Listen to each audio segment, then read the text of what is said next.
Hello, my name is Mark Ockerbloom, and I'm a Wikipedia editor. I've worked for about 10 years as a Wikipedian in residence, writing mainly about science and science disinformation. And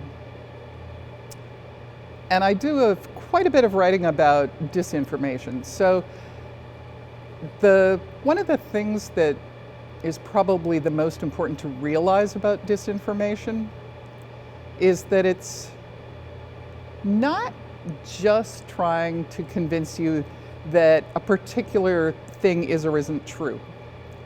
The real goal is to flood information networks, how we learn things, the news, social media, TV, newspapers, everything that we're hearing stuff from, with so much bogus garbage that we no longer know who to listen to, who to believe, how to make decisions, and what to do.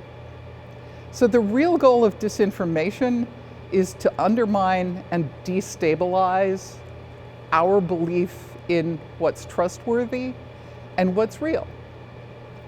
And that includes governments, that includes media, that includes science, which I read about a lot. And those things are interlinked. Those disinformation campaigns work by moving from one to the other. So they'll take a scientific question like, should I get my kid vaccinated?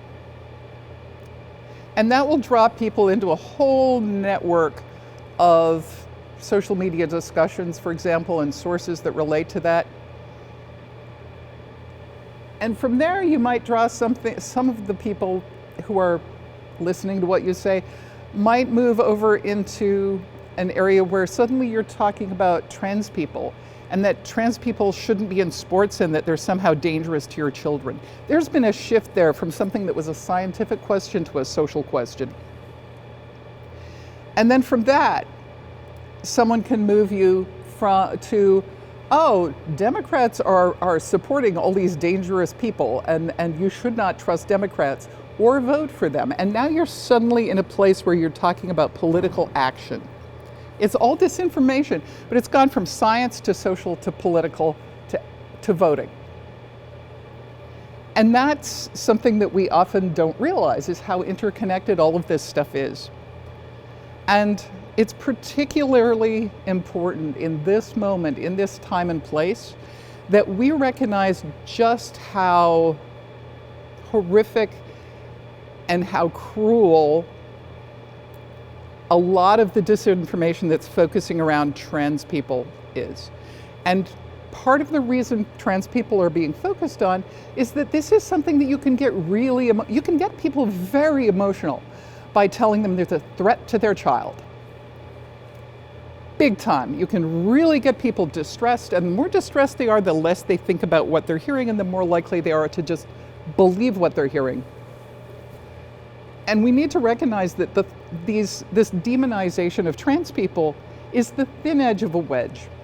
They're being targeted because they're seen as the most vulnerable group currently in our populations. Not the only one. There are many others, but trans people are seen as the people that you can go after and blame and demonize, and you can get some political leverage around something so that you can try and make it legal, for example, to say, oh, the government can say what kinds of treatments can be offered medically. That is an appalling thing for a government to be doing. A government should not be deciding what my medical care is, what treatment I can or cannot receive. That should be between myself and my doctor. And once that gets established by using a very emotional situation that's very, very hyper-emotionalized around trans people, then they can take that principle and they could say, oh, but it was legal there, now it's legal here. Now suddenly we don't have to fund investigations into, for example,